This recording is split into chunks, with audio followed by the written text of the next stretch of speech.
Deuxième Guerre mondiale joue un rôle crucial dans l'histoire du XXe siècle.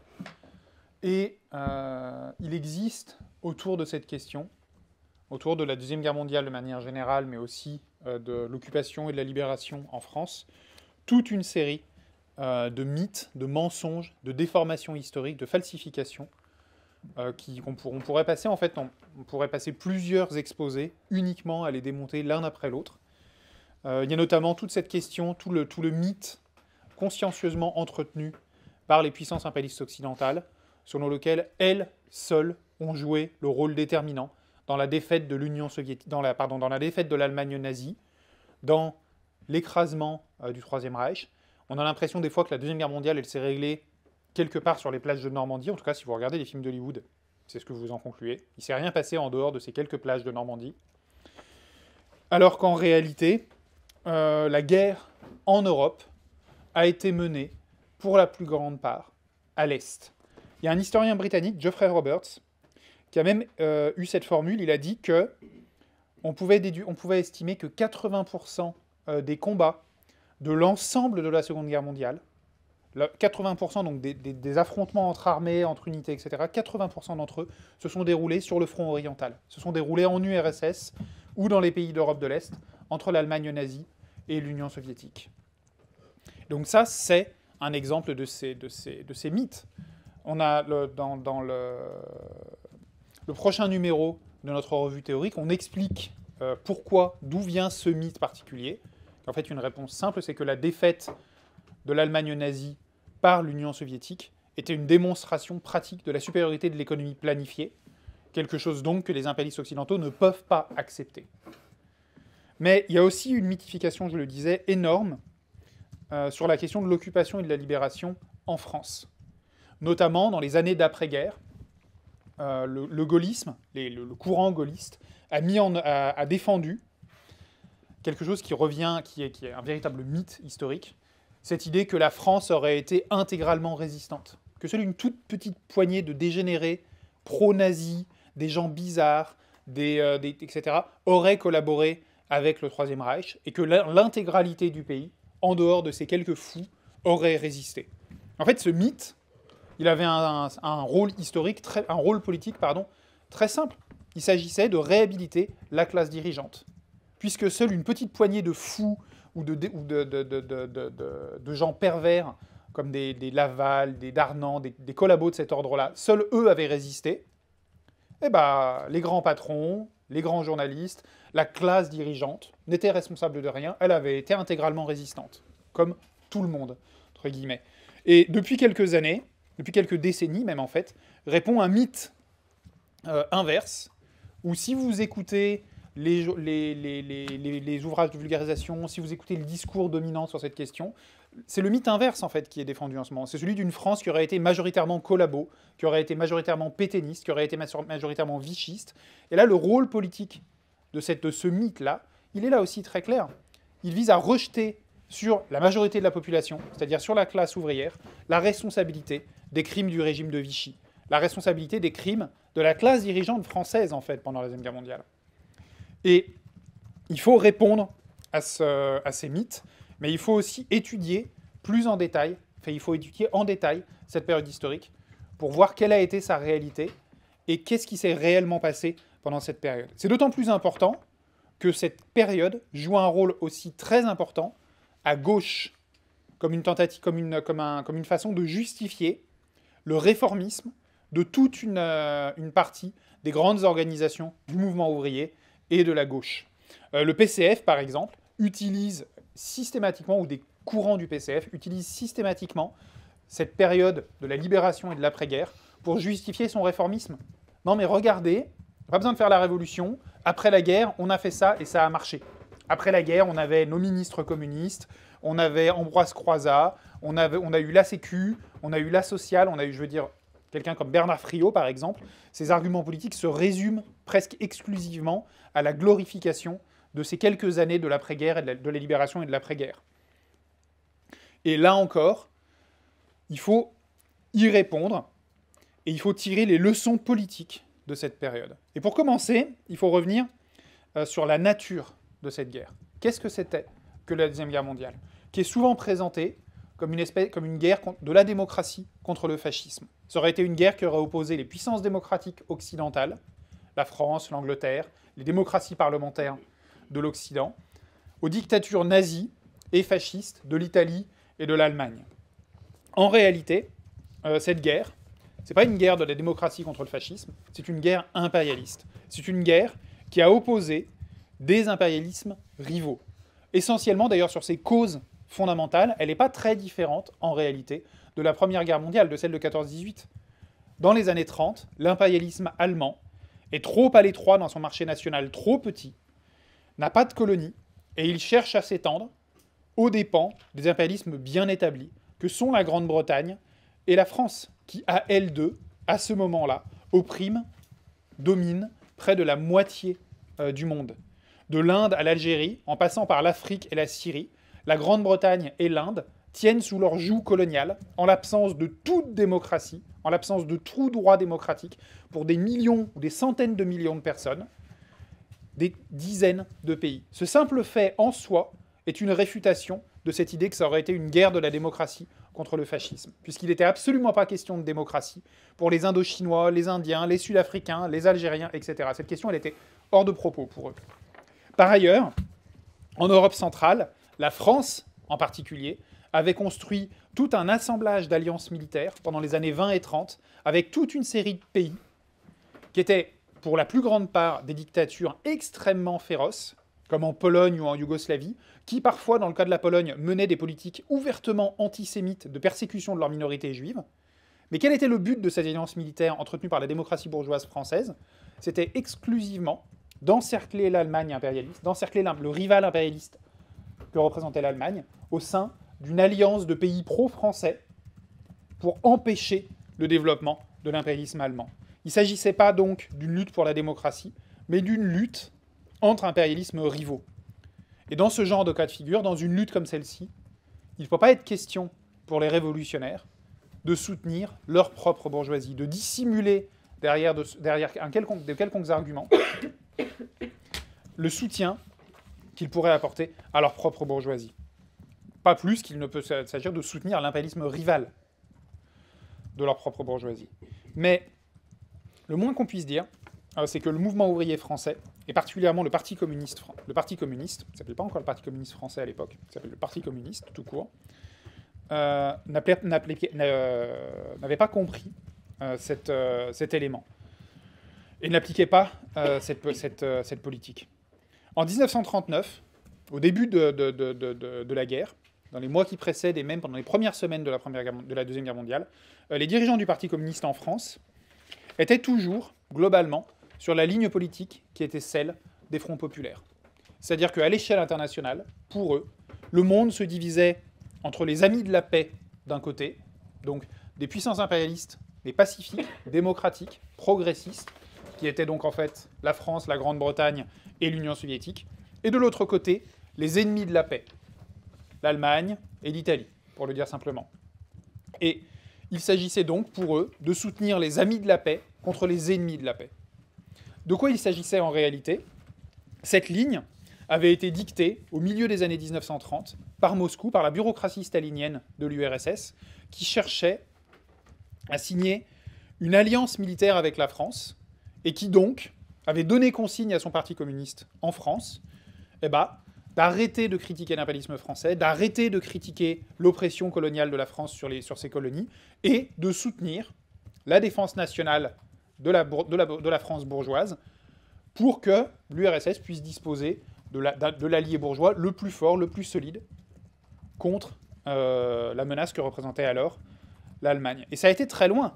Je veux dire, le Parti communiste a même voté, a même soutenu le renforcement de l'appareil militaire industriel de la bourgeoisie française, a voté pour pour soutenir le renforcement du service militaire, a même mis fin à toute sa politique de critique, à toute sa politique antimilitariste, sa politique qui était dirigée à désagréger l'armée bourgeoise française, la même armée qui était utilisée au même moment pour écraser les Indochinois, pour écraser les peuples colonisés. Le Parti communiste français avait complètement mis sous le boisseau toutes ces critiques et les avait remplacées par des appels à renforcer la défense nationale française, à renforcer le militarisme français, Et quand je dis d'appel, on peut même parler, en l'occurrence, de démonstration exemplaire, puisque le principal dirigeant du Parti communiste français, à l'été 1939, Maurice Thorez, s'engage dans l'armée française, volontairement, pour donner l'exemple à la classe ouvrière. Vous avez Maurice Thorez qui annonce qu'il va rejoindre l'armée française pour aider à défendre la République, pour aller à défendre la démocratie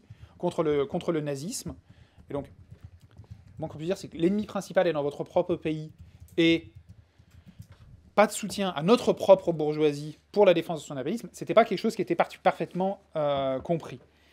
Et donc, Maurice Thorez, voilà la situation en septembre 1939. Maurice Thorez est dans l'armée. Le Parti communiste en France appelle à soutenir la défense nationale. Patatras.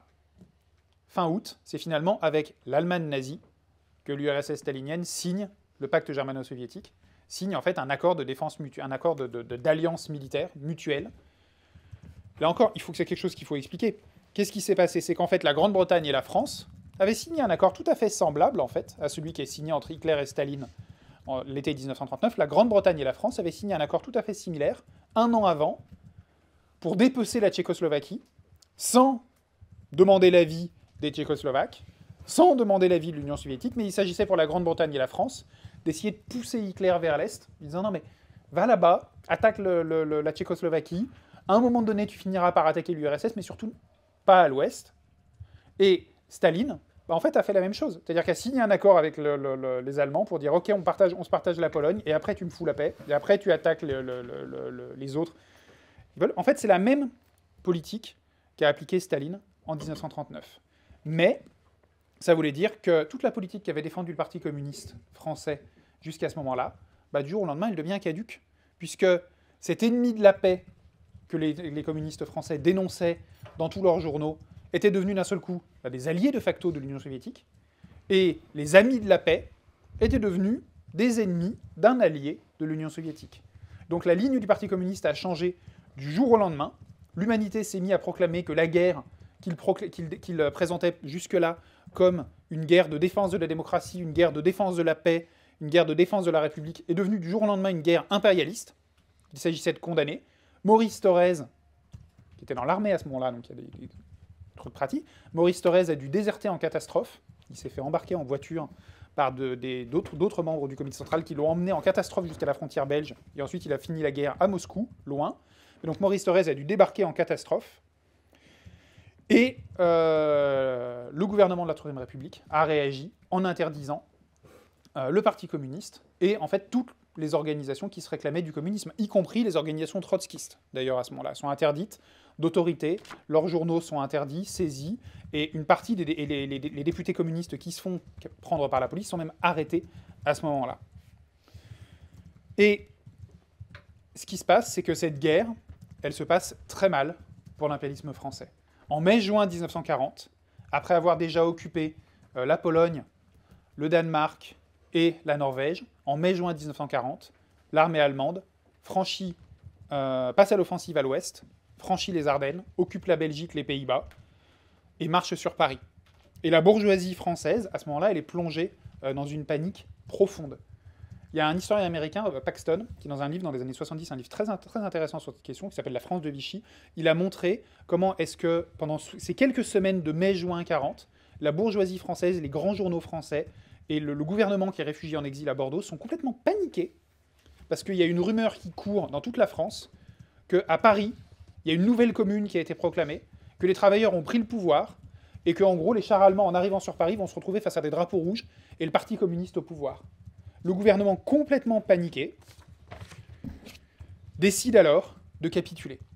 Est-ce qu'il aurait été possible de faire autre chose? Oui, il aurait été possible de résister militairement aux Allemands, de résister militairement à l'armée nazie, mais ça aurait supposé de mobiliser massivement la classe ouvrière, d'armer la population, d'armer les travailleurs de Paris, d'armer les travailleurs des grandes villes, en fait de mobiliser la classe ouvrière pour qu'elle défende ses droits démocratiques, pour qu'elle défende en fait ce qu'elle pouvait défendre. Mais ça, c'était beaucoup trop risqué pour la classe dirigeante française, dont ces rumeurs de communes de Paris, de nouvelles communes de Paris qui étaient complètement infondées. Mais elle montre bien qu'est-ce qu'elle avait dans la tête, qu'est-ce que c'était ses inquiétudes à ce moment-là. Elle avait plus peur de l'ouvrier des faubourgs de Paris, de l'ouvrier parisien, que des chars allemands en réalité. Elle avait plus peur de la classe ouvrière de son propre pays que de l'envahisseur nazi. Et donc, elle a préféré capituler et signer la paix, comme elle l'avait déjà fait en 1871, au moment de la première commune de Paris, au moment de la vraie commune de Paris, qui existait pour de vrai. Et donc le maréchal Pétain a reçu à ce moment-là les pleins pouvoirs et a mis en place un nouveau régime, donc le régime de Vichy, parce que le gouvernement est réfugié dans cette petite ville d'eau du Massif central, qui est une dictature bonapartiste, féroce, qui s'appuie sur la police, sur l'armée, sur l'appareil d'État, qui met en place toute une série de mesures répressives extrêmement dures contre le mouvement ouvrier. Les syndicats sont interdits, les partis politiques sont interdits, enfin les partis politiques ouvriers sont interdits, qui met en place aussi toute une série de mesures antisémites, de mesures dirigées contre les tziganes, contre les homosexuels, toute une série de mesures extrêmement répressives, qui là encore, un élément qui a été répété pendant très longtemps, et qu'on entend encore des fois aujourd'hui, je pense à Zemmour, il dit exactement ça. Un truc qu'on a entendu qui a été répété pendant très longtemps à droite, c'est qu'en fait, toutes ces mesures avaient été imposées par les Allemands au régime de Vichy, et que le brave maréchal Pétain aurait fait tout ce qu'il pouvait pour en retarder l'application, pour en retarder les conséquences, et aurait ainsi défendu les travailleurs, le peuple de France, les juifs de France, etc., contre les nazis. Et c'est faux. En réalité, le régime de Vichy a pris l'initiative, lui-même, d'une bonne partie de ces mesures, répressives. Et des fois, les travaux des historiens ont montré que assez souvent, les services allemands, notamment l'ambassade d'Allemagne à Paris, étaient même surpris, en fait, par l'ampleur de la répression mise en place par Vichy. Notamment, ont été surpris, un truc précis, ils ont été surpris par les premières mesures antisémites décidées par Vichy, qu'ils n'avaient pas demandé. Ça a été, ils allaient négocier sur l'armistice, sur les conditions d'application de l'armistice. Et là, le gouvernement du maréchal Pétain leur dit « Et au fait, on va vachement persécuter les juifs, et on va leur interdire de faire ça, et on va leur interdire de faire ça. » Les services allemands étaient surpris parce qu'en fait, ils n'avaient rien demandé. Et ils ne s'y attendaient pas particulièrement à ce que ça soit appliqué. Mais bon, ok, vous avez commencé, donc vous allez continuer, on va vous aider à continuer. Le régime de Vichy a en fait été un partenaire enthousiaste et volontaire de la Shoah et de toutes les mesures de persécution de toutes les minorités ethniques, religieuses ou sexuelles qui ont été appliquées pendant la Deuxième Guerre mondiale en France. Ce n'est pas les nazis qui les ont forcés à le faire, c'est le gouvernement bonapartiste de Vichy qui l'a décidé et qui l'a fait seul. Et donc en 1940, la situation, elle est... la situation de la France est un tout petit peu complexe parce qu'en fait, le pays est divisé en plusieurs parties. Et ça va jouer un rôle pour la suite. Au nord, vous avez globalement la moitié, avec une espèce de ligne en diagonale qui part en gros du Jura jusqu'aux Pyrénées, en gros la côte et la moitié nord du pays, qui sont occupés directement par les troupes allemandes. C'est ce qu'on appelle la zone occupée. Au sud, et dans les colonies, c'est ce qu'on appelle la zone libre, alors il faut mettre vachement de guillemets, ou alors la zone nono pour non occupée, dans laquelle il n'y a pas de soldats allemands, et c'est l'armée et la police de Vichy qui vont assurer le maintien de l'ordre, c'est-à-dire la répression, et les premières mesures de persécution.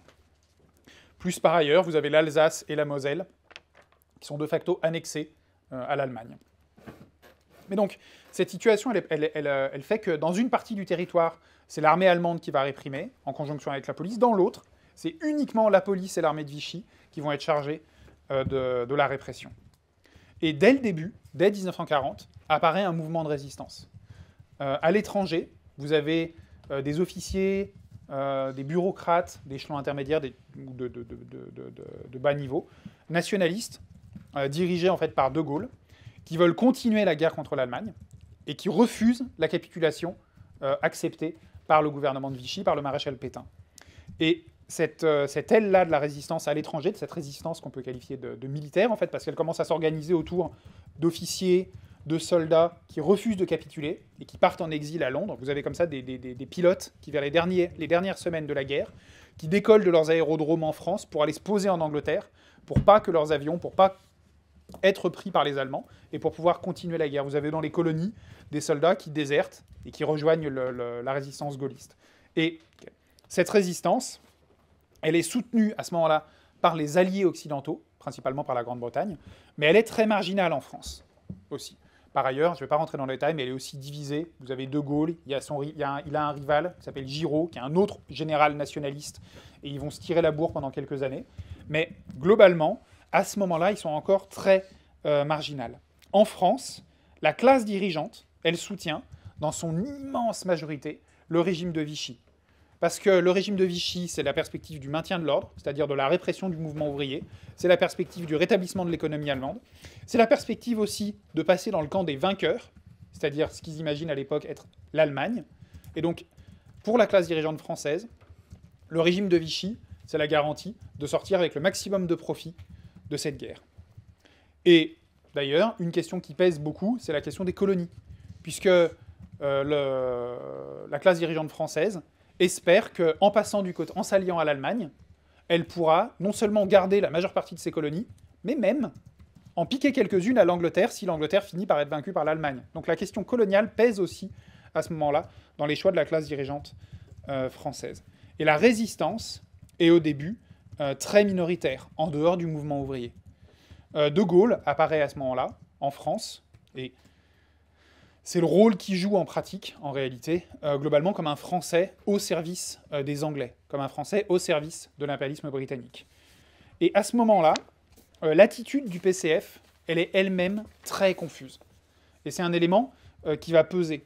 Parce que le passage dans la clandestinité du Parti communiste en septembre 1939, plus les zigzags de lignes, il faut vous mettre dans la situation d'un militant communiste en septembre 1939, au moment où le parti est interdit.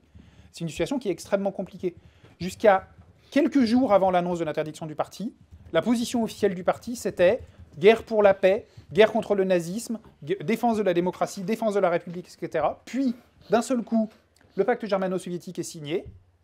Puis, finalement, c'est une guerre impérialiste. Puis, le parti est interdit, les réunions sont finies, on n'a plus de députés, etc. Vous devez passer dans la clandestinité. En fait, le Parti communiste, à l'automne 1939, il s'effondre, dans le sens où il se décompose en toute une série de petits groupes locaux. La direction est isolée de ses militants. Vous avez des militants qui font un truc dans un coin, mais qui sont en contact avec personne d'autre, au niveau aucun autre responsable du parti. Vous avez vraiment une décomposition du parti. Et les zigzags de lignes continuent. Puisque, par exemple, si le parti est radicalement hostile au gouvernement de Vichy dès le début, et appelle à la résistance contre Vichy, appelle à la lutte contre Vichy, l'attitude vis-à-vis des Allemands est plus compliquée. Et elle dépend en fait des endroits. Après tout, à ce moment-là, quand le gouvernement de Vichy est proclamé, elle était 40, l'Allemagne et l'URSS sont encore de facto alliés, sont encore liés par les termes du traité du pacte Hitler-Staline, du pacte germano-soviétique. Et donc ça a été assez loin. Un des dirigeants du Parti communiste, Jacques Duclos, qui a ensuite été candidat au présidentiel en 69, si je ne m'abuse, un des dirigeants du Parti communiste a même essayé de négocier avec les Allemands pour faire reparaître légalement l'humanité dans Paris occupé. Donc c'est-à-dire que vous aviez le Parti communiste, qui était interdit, qui envoyait des gens négocier à l'ambassade d'Allemagne pour savoir si l'ambassade d'Allemagne ne les aiderait pas à faire reparaître le Parti communiste au nom de... Mais vous voyez, il y a le pacte Hitler-Staline, on est allié, en tout cas avec l'URSS, vous êtes allié avec l'URSS, donc on pourrait faire paraître notre journal légalement, etc. Ces tentatives de reparution de l'humanité, elles ont été cachées pendant des décennies, ça a été un secret, en fait, un tabou du point de vue de l'histoire du Parti communiste. Mais ce qui est le plus remarquable, c'est qu'au final, c'est les Allemands qui ont refusé. C'est à l'ambassade d'Allemagne où ils étaient assez surpris de voir des communistes débarquer pour demander une espèce de paix d'autorisation d'être l'opposition de Sa Majesté au sein de la France occupée. Et donc c'est les Allemands qui ont refusé. Mais à côté de ça, à côté de ces tentatives-là, d'une partie de la direction qui fait ça à Paris, vous avez dans certaines régions des structures du Parti communiste, des structures de la CGT, dans lesquelles les communistes jouent un rôle très important, donc des structures clandestines, qui mènent déjà, qui organisent déjà, dès ce moment-là, dès l'automne 40, des actions de résistance contre l'occupation nazie, contre le régime de Vichy en zone sud et contre les troupes allemandes d'occupation dans le nord. Notamment des grèves, des manifestations illégales. Donc je vous laisse imaginer ce que ça donne d'organiser une grève illégale sous l'occupation de l'armée du Troisième Reich, ce que ça représente comme risque, ce que ça représente comme politiquement. Et dans certains endroits, il y a déjà des cadres locaux du PC qui prennent le maquis. C'est-à-dire qu'ils passent dans la clandestinité totale et qui commencent à organiser, depuis les zones rurales, des petits groupes, des petites actions de sabotage, des petites actions d'attaque contre les infrastructures, etc. Et la répression est féroce. En août 1941, 2 jeunes communistes de 20 et 21 ans sont fusillés pour avoir participé à une manifestation illégale. C'est-à-dire qu'ils sont sortis d'une bouche de métro à Paris sur les grands boulevards, avec un drapeau tricolore, à l'occasion de je ne sais plus quel événement, de je ne sais plus quelle commémoration, avec un drapeau tricolore, en chantant des chants révolutionnaires, et ils ont été arrêtés et fusillés. Et la répression qui s'abat sur les communistes, elle est vraiment brutale. En zone sud, la police de Vichy, elle traque et elle condamne à mort les militants communistes. Vous avez des députés communistes qui avaient été arrêtés par la police de la Troisième République lors de l'interdiction du parti en septembre 1939, qui sont ensuite sortis de prison et fusillés par la police de Vichy. Gabriel Péry, Jean Catlas, vous avez toute une série de dirigeants communistes comme ça qui sont exécutés avec des parodies de procès dès cette période-là. De manière générale, le Parti communiste, pendant des années, s'est présenté, pendant des décennies, a eu tendance à mythifier tout ça. Vous aviez cette idée, enfin vous aviez ce slogan, que le Parti communiste était le parti des 75 000 fusillés. Je crois que, je me demande si c'est pas l'élu communiste à Paris qui l'a ressorti il n'y a pas longtemps, je ne sais plus comment il s'appelle. Yann Brossa, qui n'a pas reparlé il n'y a pas longtemps à la télé du parti des 75 000 fusillés. Bon. Malheureusement pour lui, il y a eu, en tout et pour tout en France pendant la guerre, 4 000 fusillés. Donc, on est loin du compte.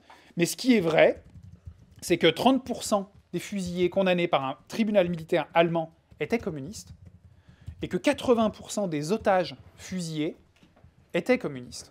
Donc effectivement, le Parti communiste a peut-être pas eu 75 000 fusillés, mais il a effectivement subi les plus gros coups de la répression par l'occupant nazi et le régime de Vichy.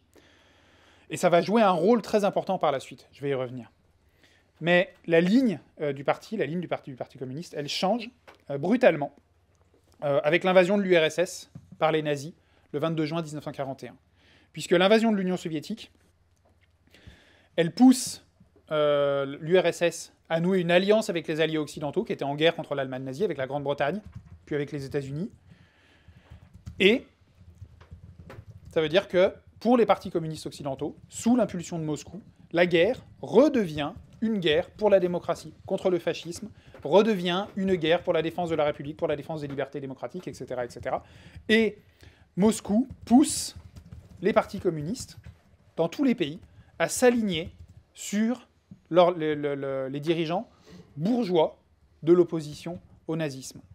En Yougoslavie, par exemple, Moscou essaye de convaincre les communistes yougoslaves de bien vouloir accepter l'autorité du roi Michel qui est en exil. En France, le Parti communiste est sommé de se soumettre à l'autorité de la résistance dirigée par De Gaulle. Et donc, le Parti communiste intègre la résistance bourgeoise, de facto. Et il donne à ce moment-là, à sa ligne politique, un tour encore plus nationaliste, en retirant de plus en plus d'éléments de classe de son discours, de sa propagande, de son programme. C'est à ce moment-là, d'ailleurs, c'est au milieu de la guerre, c'est dans ce cadre-là, en 1943, qu'il ajoute un français à la fin de son nom, pour être sûr qu'on comprenne bien. C'est bien le Parti communiste français. Pareil, alors qu'au début de la guerre, l'Humanité clandestine publiait des articles qui incitaient les ouvriers à fraterniser avec les soldats allemands, pour essayer d'utiliser cette fraternisation, en gros, qui incitait les ouvriers communistes à aller parler aux soldats allemands dans la rue, pour essayer d'échanger politiquement avec eux, pour essayer de voir ce qu'ils pensaient, pour essayer en gros, à fraterniser, pour faire de la propagande auprès des soldats allemands. À partir de ce moment-là, il commence à commettre, à partir de l'été 1941, à partir de l'invasion de l'Union soviétique, le Parti communiste commence à commettre des attentats individuels, où des soldats allemands isolés dans la rue commencent à être abattus par des commandos de résistants communistes. Le premier, c'est l'assassinat de l'enseigne de vaisseau Mauser par le colonel Fabien sur un quai de métro parisien en août 1941. Mais la même tactique va être menée. Concrètement, cette politique, qui a été résumée par un slogan à chacun son boche, c'est-à-dire à chacun son boche à abattre, cette politique, en fait, a eu comme conséquence principale le renforcement des soldats allemands, le ralliement des soldats allemands autour de leurs propres officiers. C'est-à-dire qu'il aurait été possible de mener un travail de propagande pour essayer de fragmenter, de diviser sur une ligne de classe l'armée allemande. Mais à partir du moment où la seule attitude, ou la seule chose que les militants de la résistance communiste font vis-à-vis des soldats allemands, c'est essayer de les abattre dans la rue, quand ils se baladent sans armes, quand ils se baladent, etc. Forcément, l'armée allemande a été soudée, encore plus soudée, autour de ses officiers. Enfin, le Parti communiste rejoint le gouvernement provisoire en exil mis en place par De Gaulle. Et donc, plutôt que de défendre une ligne d'indépendance de classe, le PCF se range derrière une fraction de sa propre bourgeoisie, au moment même où elle se bat, cette fraction de sa propre bourgeoisie, pour reprendre le contrôle de son empire colonial. Au moment où le PCF rejoint De Gaulle, se rallie à De Gaulle, c'est le moment où De Gaulle se bat pour obtenir des alliés, la promesse, la garantie qu'à la fin de la guerre, l'Indochine, l'Algérie, l'Afrique occidentale française, etc., redeviendront françaises, repasseront sous le contrôle de l'Empire français. Et donc, dès ce moment-là, cette question, dès ce moment-là, en fait, le PCF se range derrière sa propre bourgeoisie. Il maintient néanmoins des structures propres, et ça va jouer un rôle par la suite. Il maintient notamment l'organisation des francs-tireurs et partisans, qui sont les forces de résistance armées dépendantes du Parti communiste, qui restent indépendants, même s'ils sont officiellement rattachés au FFI, aux forces françaises de l'intérieur, qui sont dirigées par les gaullistes. Et pendant ce temps, le cours de la guerre a basculé sur le front de l'Est. L'armée allemande a été repoussée devant Moscou en décembre 1941. En novembre 1942, la 6e armée allemande est encerclée à Stalingrad, puis forcée de capituler 3 mois plus tard. En Afrique du Nord aussi, les Allemands et les Italiens ont été chassés d'abord de Libye, puis de toute l'Afrique du Nord début 1943. À Koursk, en Union soviétique, en Russie aujourd'hui, la dernière grande offensive allemande sur le front de l'Est s'est brisée sur les défenses soviétiques. Et l'armée rouge, et ensuite, à la fin de l'été 1943, passé à l'offensive et a libéré en l'espace de quelques mois les 2/3 de l'Ukraine soviétique, a atteint la frontière roumaine, a atteint la Crimée, et commence à repousser partout sur le front l'armée allemande.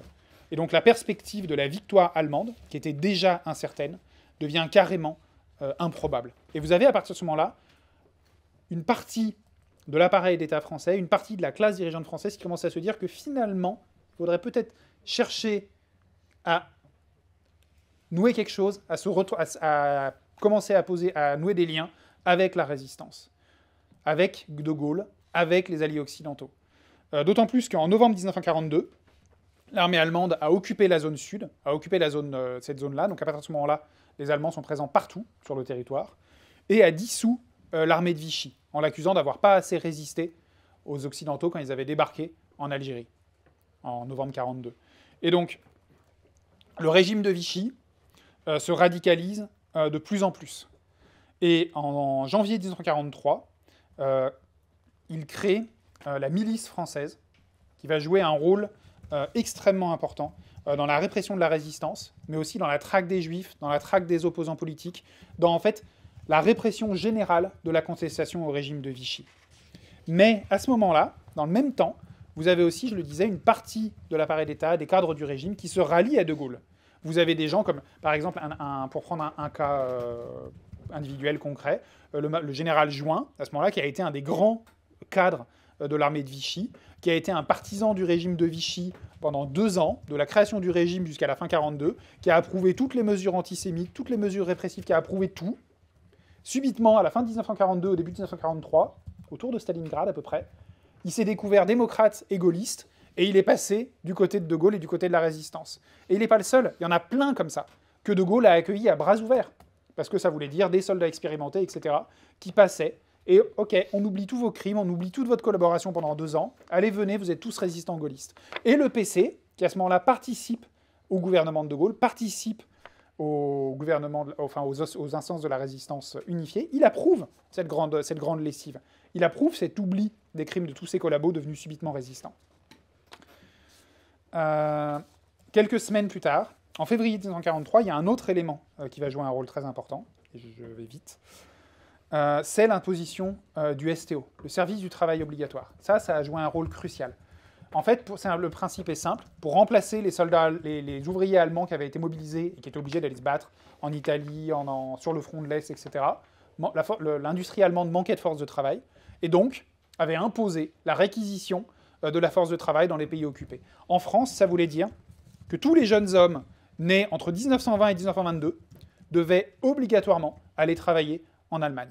Donc vous aviez 22 ans ou 24 ans, entre 20 et 22 ans à ce moment-là en France, la police pouvait vous arrêter, et si vous n'aviez pas un papier un certificat médical solide ou quoi que ce soit, elle ne se posait pas de questions, elle vous mettait directement dans un train, direction une usine en Allemagne. Et cette mesure, elle est appliquée strictement à partir de février 1943. Vous avez la police de Vichy, vous avez la milice qui traque les jeunes pour vérifier leur permis s'ils ont un truc qui les exempte. Et à ce moment-là, bah, vous avez 200 000 jeunes qui passent dans la clandestinité, environ 200 000, qui passent dans la clandestinité, c'est-à-dire qui quittent la vie sociale pour fuir le STO, pour échapper au service du travail obligatoire en Allemagne, dont 50 000 rejoignent la résistance directement, dès les premiers mois de l'application de cette mesure.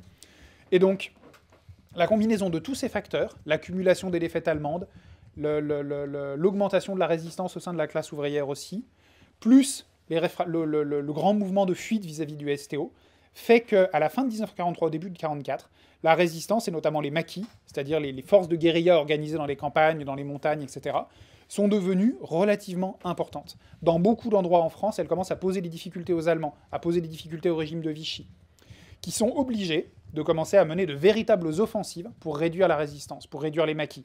En mars 1944, par exemple, le maquis des Glières, en Haute-Savoie, il est attaqué par une force de plus de 4500 Allemands et 2000 miliciens de Vichy, qui massacrent leurs prisonniers, qui écrasent des villages, etc. À la même période, les Alliés, pour préparer l'ouverture du second front, donc pour préparer les débarquements en France, commencent à intensifier leur campagne de bombardement des infrastructures et des industries en France. Par exemple, le 26 mai 1944, vous avez une seule vague de bombardement qui fait une quarantaine de morts à Grenoble, tous civils. Quarantaine de morts à Grenoble, 200 à Chambéry, 400 à Nice, 1 millier à Saint-Étienne, plus d'1 millier à Lyon. Vous avez des quartiers entiers qui sont réduits en cendres. Le lendemain, 500 morts à Avignon, presque 2000 morts à Marseille. Vous avez en fait l'aviation alliée, l'aviation américaine, qui rase des quartiers entiers des grandes villes, qui détruit des centres ferroviaires, qui en gros prépare l'offensive en écrasant les infrastructures en France sous les bombes. Et donc, gardez ça en tête quand vous entendez des anarchistes ou des gauchistes qui vous disent qu'en France, ils étaient tous planqués. Il n'y avait personne, que la France, les travailleurs français n'ont pas subi la guerre. Je pense en particulier à un couplet de la chanson de Hexagone de Renaud qui explique que les Français étaient bien planqués à l'abri des bombes. Allez dire ça aux victimes des bombardements de Saint-Étienne et de Lyon, qui sont tous morts maintenant, même ceux qui ont survécu. Mais c'est pas vrai. Au printemps 1944, la guerre, elle est au contraire de plus en plus présente en France métropolitaine.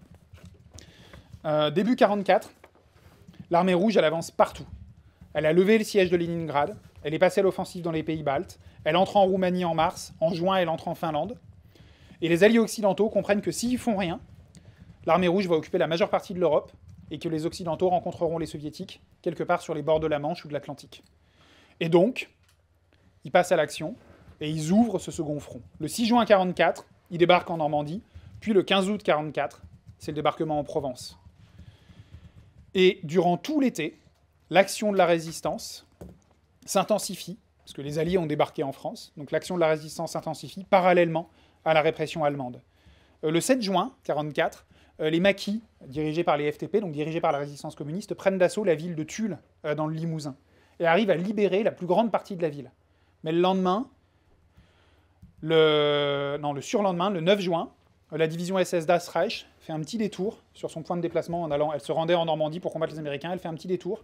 Elle reprend la ville et elle massacre 99 civils, pendus aux lampadaires des rues. Le lendemain, encore le 10, une unité de la même division détruit le village d'Oradour-sur-Glane, à 20 km de Limoges. 643 personnes fusillées ou brûlées vives. Et la milice, à la même période, elle multiplie les exactions, les assassinats. Après l'assassinat d'un propagandiste du régime de Vichy par la résistance, la milice, elle exécute des dizaines de personnes. Elle assassine des gens dans tous les coins de la France. Des résistants, mais aussi simplement des simples passants. Des simples gens qui sont abattus dans les rues. Et pendant que l'État vichiste s'effondre, en fait, dans ce processus, eh ben on assiste à une véritable insurrection dans des régions entières de la France. Dans tout le sud-ouest, dans la région de Grenoble, mais aussi à Paris, en août 1944, alors que les Allemands sont en déroute devant les Alliés, bah, la population, la classe ouvrière et la paysannerie pauvre s'insurgent en fait, et prennent le contrôle de régions entières. Vous avez des bouts entiers du pays où, en quelques semaines, ce sont les structures de la résistance, et notamment dans beaucoup d'endroits les structures des FTP, qui prennent le contrôle des villes, qui s'imposent comme nouvelle autorité dans des villes, dans des villages, dans des coins entiers de France, notamment dans tout le sud-ouest. Et ces organes de pouvoir issus de la résistance locale, ils sont pas toujours sous le contrôle des structures gaullistes. Parce qu'en fait, les gaullistes, la résistance gaulliste a été complètement dépassée par ce processus de soulèvement populaire, auquel ils n'étaient pas tout à fait favorables d'ailleurs. Pendant l'insurrection de Paris, le gouvernement de Gaulle a essayé au début de dissuader la résistance parisienne de s'insurger, et leur demandait d'attendre que les troupes alliées, avec les troupes françaises libres qu'ils dirigeaient, arrivent. S'il vous plaît, ne vous soulevez pas, c'est nous qui allons vous libérer. Surtout, ne le faites pas vous-même. Et donc, dans beaucoup d'endroits, ces structures, ces nouveaux organes de pouvoir issus de la résistance, eh ben, ils appliquent l'épuration, c'est-à-dire une forme de justice populaire contre les vichistes, contre les collabos, mais ils prennent aussi parfois des décisions révolutionnaires. Je le disais, dans beaucoup d'endroits, c'est les structures locales de la CGT ou du PCF qui contrôlent en fait ces mouvements. À Marseille, par exemple, il y a une vague d'occupation d'usines et de collectivisation d'usines. Vous avez toute une série de petites entreprises, notamment des entreprises, des ateliers ferroviaires et d'autres ateliers liés au chemin de fer, en banlieue de Marseille, qui sont placés sous le contrôle de leurs travailleurs par la résistance. Et la bourgeoisie française, qui s'est alors massivement ralliée à De Gaulle, elle est paniquée par cette situation, et elle compte sur le nouveau régime, sur De Gaulle, pour reprendre le contrôle de la situation. L'idée couramment répandue sur cette question, c'est que on entend souvent dire que la situation n'était pas révolutionnaire à ce moment-là, qu'il aurait été impossible de renverser le capitalisme, qu'il aurait été impossible de mobiliser la classe ouvrière pour renverser le capitalisme à ce moment-là. Mais en réalité, la situation, elle était intrinsèquement révolutionnaire. La classe ouvrière, les masses de la paysannerie pauvre s'étaient massivement mobilisées, elles avaient pris le pouvoir dans de nombreuses régions, et elles se tournaient radicalement contre la société établie, contre l'ordre établi, contre le capitalisme. L'occupation spontanée de certaines usines le montre bien, en fait. De même que le programme mis en avant par toutes les forces de la résistance à ce moment-là, pour avoir l'oreille de la majorité de la population, pour être écouté par les gens, même les partis de droite, même les partis chrétiens-démocrates, expliquent qu'ils sont pour le socialisme, qu'ils sont pour la planification. Vous trouverez quasiment aucun parti politique à ce moment-là qui se présente comme partisan du capitalisme. Aucun. Ils sont tous partisans du socialisme et de la planification de l'économie à grande échelle. Parce que, après 15 ans de crise économique, de guerre impérialiste, de dictature, le capitalisme et la bourgeoisie sont profondément discrédités. Par contre, le communisme et l'URSS ont acquis un prestige énorme du fait des victoires de l'armée rouge contre les nazis à l'Est et du fait du rôle central joué par le Parti communiste et les organisations du mouvement ouvrier dans la résistance contre Vichy et les nazis. Le Parti communiste est devenu à ce moment-là le premier parti de France en termes d'adhérents. C'est des centaines de milliers d'adhérents. La CGT, elle organise plusieurs millions de travailleurs. Et ils ont, en même temps à ce moment-là, entre leurs mains, des structures armées. Les structures de la résistance des FTP sont devenues les milices patriotiques, qui organisent des milliers et des milliers de travailleurs armés, des dizaines de milliers de travailleurs armés, qui contrôlent, qui ont le pouvoir en fait entre leurs mains dans des régions entières du pays. Le problème, il tient précisément au rôle de ces organisations, qui sont soumises à la bureaucratie stalinienne. Or, à Moscou, les staliniens, ils veulent à tout prix éviter une révolution socialiste victorieuse en Europe de l'Ouest, pour respecter les accords conclus avec les Occidentaux, et pour éviter de fragiliser leur propre domination de caste en URSS, pour éviter d'avoir l'exemple d'une révolution prolétarienne, d'une révolution socialiste en Europe de l'Ouest, qui pourrait ne pas avoir besoin de bureaucratie, et qui donc pourrait être un très mauvais exemple pour les travailleurs soviétiques. Et donc, de même qu'elle avait étranglé la révolution espagnole en 1936-37, la bureaucratie stalinienne, elle va aider les Britanniques à écraser la révolution en Grèce, la révolution menée par la résistance, et elle va ordonner aux communistes, en France, en Italie, en toute l'Europe de l'Ouest, de soutenir la restauration du capitalisme et la remise sur pied de la bourgeoisie. Et donc, dans le nouveau gouvernement qui est issu de la libération, les communistes, en fait, ils partagent le pouvoir avec les chrétiens-démocrates et les socialistes. Et ils occupent plusieurs postes importants. Les communistes, ils ont le ministère de l'Air, ils ont le ministère du Travail, ils ont toute une série de postes clés. Et pour la bourgeoisie, il s'agit d'utiliser en fait le prestige des staliniens et des réformistes pour se remettre sur pied et restaurer leur domination de classe. Et plutôt que de mener la classe ouvrière vers la révolution, le PCF, il fait à ce moment-là tout ce qu'il peut pour dissuader la classe ouvrière de renverser le capitalisme. Le PCF, il ordonne à tous ses militants d'obéir aux nouvelles autorités dirigées par les gaullistes, de se soumettre aux préfets, de se soumettre aux nouvelles autorités envoyées par la résistance, d'abandonner, de dissoudre les comités de libération qui avaient été créés dans les communes, d'accepter l'autorité de la nouvelle police, du nouveau régime. Il va jusqu'à condamner les occupations d'usines à Marseille comme une aventure de quelques fous, je crois la citation exacte, c'est une aventure de quelques fous qui veulent créer des soviets. Il ordonne aussi le désarmement des milices issues des FTP et leur intégration dans l'armée régulière. Donc c'est-à-dire que toutes les forces armées de la résistance qui échappaient encore à ce moment-là au contrôle direct de l'État bourgeois sont placées sous le contrôle de la résistance gaulliste et donc de l'armée bourgeoise. Ce processus, il est d'autant plus facile que c'est quelque chose qu'on oublie des fois quand on entend parler de la libération. Ça va un peu vite en fait toute cette période. Il y a la libération de Paris, les Américains arrivent et hop, la guerre est finie. En fait non, la libération de Paris c'est août 1944. La guerre elle va encore durer de très longs mois en fait. Pendant des mois et des mois, les Allemands ils occupent encore l'Alsace, la Lorraine, ils occupent encore des portions des Alpes, et ils occupent encore des tonnes, enfin toute une série de petites villes. Il y a Dunkerque, Lorient, Saint-Nazaire, c'est pas des petites villes, de grosses villes, sur la côte, ce sont les poches de l'Atlantique en fait. Vous avez des régions, La Rochelle, etc., qui ont été occupées par les Allemands jusqu'au 8 ou au 9 mai 1945, jusqu'au moment où les Allemands ont capitulé à Berlin, et à ce moment-là, eux, ils se sont rendus. Et il y a eu des durs combats dans toutes ces régions, en Alsace, à La Rochelle, Saint-Nazaire, etc. Il y a eu de très durs combats pendant toute cette période, dans laquelle les forces de la résistance ont joué souvent un rôle de premier plan, en fait. Parce que les Américains, ils n'avaient pas envie de perdre des troupes et du temps à aller faire le siège de La Rochelle ou de Saint-Nazaire, donc ils envoyaient les troupes de la résistance française. Et donc, à ce moment-là, ça a aidé, en fait, cette situation, le fait que la guerre continuait, ça a aidé, en fait, les dirigeants staliniens à faire accepter leur politique. Puisque pour beaucoup de résistants, de jeunes résistants mobilisés, bah, si je rentre dans l'armée régulière, on va me donner du meilleur matériel, j'aurai une meilleure coopération, j'aurai plus de moyens d'aller combattre les Allemands qui continuent à occuper toutes ces régions et à opprimer tous ces gens. Et donc, ça a été une perspective séduisante. Et grâce au soutien du PCF, l'appareil d'État, il a pu reprendre en main le contrôle de la situation et l'épuration. Pour ce qui est de l'épuration, il a concentré le feu sur les collabos les plus importants, les Laval, les Pétain, les Darnand, les gens qui s'étaient vantés publiquement de tout ce qu'ils faisaient pendant toute la guerre. Mais tous ceux qui avaient été un peu plus discrets sont passés à la trappe. Et notamment, l'appareil d'État, les structures essentielles de l'appareil d'État ont été presque complètement épargnées par l'épuration légale, une fois reprise en main par le régime gaulliste. Aucun juge n'a été poursuivi, alors même qu'ils ont joué un rôle central dans la répression de la résistance. Un seul préfet a été condamné, alors que les préfets ils ont joué un rôle central dans tout. Dans la répression de la résistance, dans la déportation des Juifs, dans tout. Il y en a un seul qui a été condamné en 1999.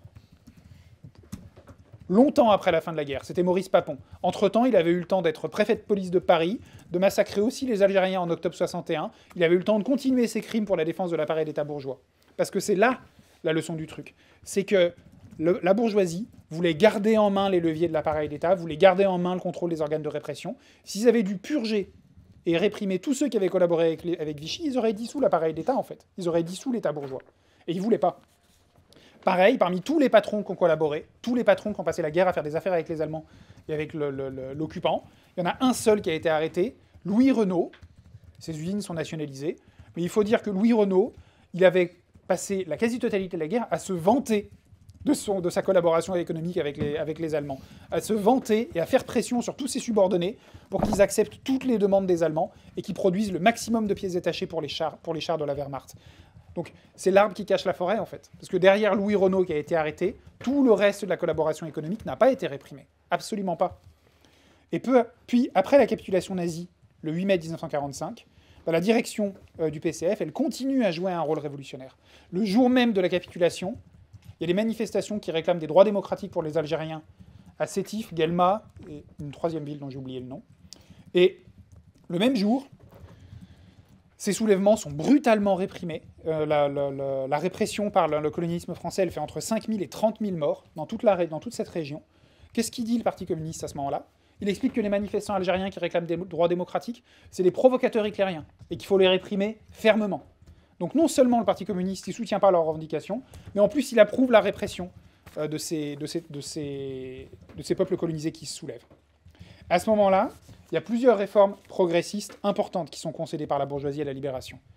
Le droit de vote des femmes, la retraite pour les vieux travailleurs, la sécurité sociale, etc. C'est ça, en fait, qui constitue l'alpha et l'oméga de l'argumentaire des réformistes sur cette question. C'est regarder à la libération, en allant faire une alliance avec les gaullistes, on a réussi à gagner tout ça.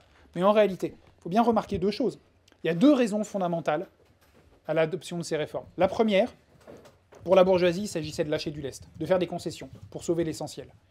La situation, elle était simple. La classe ouvrière, elle était puissante, elle était mobilisée, elle était armée. L'armée rouge soviétique, elle était à quelques centaines de kilomètres de la frontière française, donc il fallait à tout prix contenir la classe ouvrière en lui laissant des miettes, en faisant des concessions. C'est la même logique qui va ensuite déterminer la mise en place du plan Marshall. Il faut à tout prix arracher le capitalisme européen à la désagrégation et la classe ouvrière en Europe de l'Ouest à la misère totale pour éviter en fait la révolution communiste. Ça, c'est le premier élément, nickel. Le deuxième, c'est aider le capitalisme français à se remettre sur pied.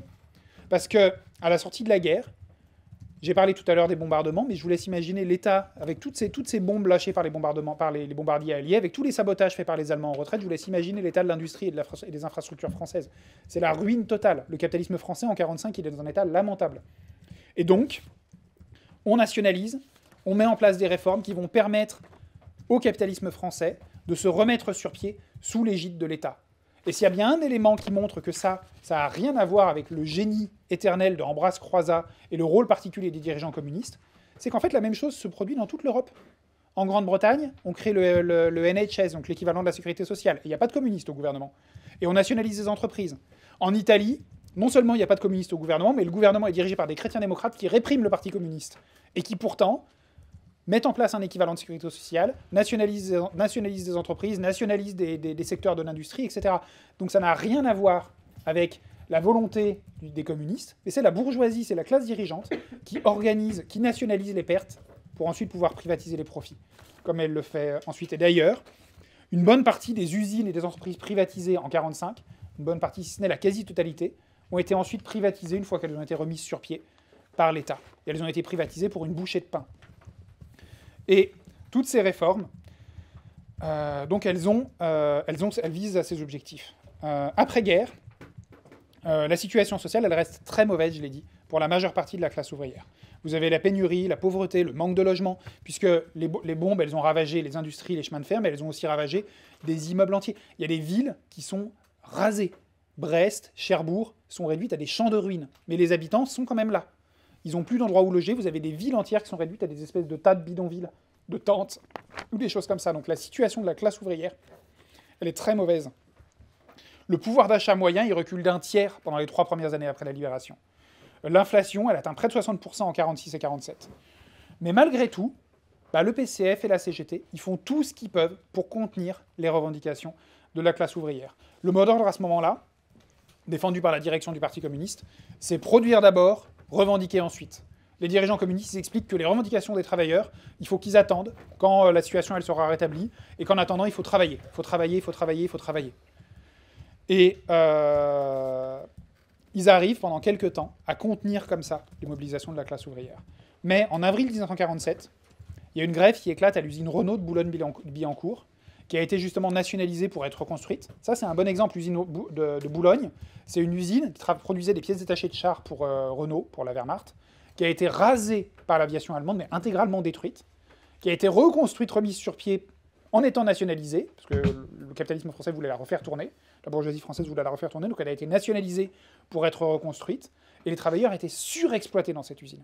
Et en avril 1947, il y a une grève qui éclate, et qui s'étend en quelques semaines à des dizaines et des dizaines d'entreprises, et qui en fait prend une ampleur nationale très vite. Et dans certaines villes, la situation, elle prend même un tour très radical. Vous avez des affrontements violents entre grévistes et policiers, des occupations de préfecture, des occupations de mairie. Vous avez dans certains coins d'anciens résistants, d'anciens travailleurs, d'anciens résistants qui se remettent qui se mettent à attaquer la police, qui savent en fait, qui ont l'expérience de la résistance armée contre une autorité d'État. Donc vous avez cette perspective-là qui se pose pour la bourgeoisie légèrement paniquée, qui craint une insurrection généralisée. Et le PC condamne ces grèves comme une manœuvre aventuriste. Il va même plus loin. La grève, elle a éclaté dans l'usine nationalisée de Boulogne-Billancourt. Donc le PCF, il explique que ça, c'est une manœuvre de la bourgeoisie pour discréditer les entreprises nationalisées. Le but, voyez-vous, de ces grévistes, qui sont manipulés par les trotskistes, ça aurait été de faire baisser la production dans les entreprises d'État pour favoriser leur privatisation. Et donc la lutte des travailleurs pour améliorer leurs conditions de vie, leurs conditions de travail, pour se défendre en fait contre l'oppression capitaliste, elle est présentée comme une manœuvre capitaliste contre le communisme. Donc la direction du PCF, elle va vraiment très loin dans la défense du gouvernement. Mais pour la bourgeoisie, cette vague de grève, c'est un signal. Si le PCF est plus capable d'empêcher une telle mobilisation, en fait ça sert à rien qu'il soit au gouvernement. Ça sert à rien qu'on lui laisse des places des ministères, etc., s'il est même plus capable de contenir la classe ouvrière. D'autant plus que la guerre froide contre l'URSS, elle a commencé. Donc le PCF, il est chassé manu militari du gouvernement, subitement, en mai 1947. Et il va passer plusieurs semaines à hésiter et à tout faire pour essayer d'y revenir, à continuer à critiquer les grèves, pour essayer de regagner sa place au gouvernement. Et puis au bout de quelques semaines, il finit par approuver les grèves, par soutenir les grèves, en essayant d'avoir comme ça un moyen de pression pour revenir au gouvernement. Mais c'est trop tard, le mouvement gréviste a déjà épuisé ses forces, en fait. Sous le coup de la répression, sous le coup de quelques concessions, les grèves de 47 ont reflué. Je vais arrêter là. L'année suivante, il y a une autre vague de grève de grande ampleur, c'est la grève des mineurs de 48. Mais celle-ci, elle est particulière parce qu'elle aurait pu s'étendre. C'est une grève qui avait été déclenchée par les mineurs du Nord, qui travaillaient dans des conditions abominables parce que les puits de mines avaient été sabotés par les Allemands, vous aviez des puits inondés, des puits qui s'effondraient, etc. On obligeait les mineurs à aller travailler dans des conditions mais ultra dangereuses. Et donc, les mineurs se mobilisent pour obtenir de meilleures conditions de travail, pour obtenir des primes, pour pouvoir travailler mieux et être mieux payés. Et cette grève, elle aurait pu s'étendre et tout avoir une ampleur nationale. Mais ce qui s'est passé, c'est que le PCF a soutenu cette grève, mais a par contre tout fait pour l'isoler, pour empêcher qu'elle s'étende, pour dissuader les grèves de solidarité, pour dissuader les mobilisations qui pouvaient éclater dans d'autres entreprises. Il a tout fait pour contenir cette grève et l'empêcher de prendre une ampleur nationale. Et elle a, elle aussi, fini par s'épuiser, toute seule, isolée, dans le Nord, sous les coups de la répression et à nouveau de quelques concessions. Et ces deux épisodes, ce sont les dernières grandes mobilisations de classe du processus révolutionnaire en fait, qui avait été entamé à l'été 44, avec ce soulèvement de la classe ouvrière, ce soulèvement révolutionnaire de la classe ouvrière, qui aurait pu renverser le capitalisme en France, qui aurait pu être l'étincelle de la révolution socialiste en Europe et à l'échelle mondiale, mais qui a été consciemment saboté par les dirigeants réformistes et avant tout par les dirigeants staliniens.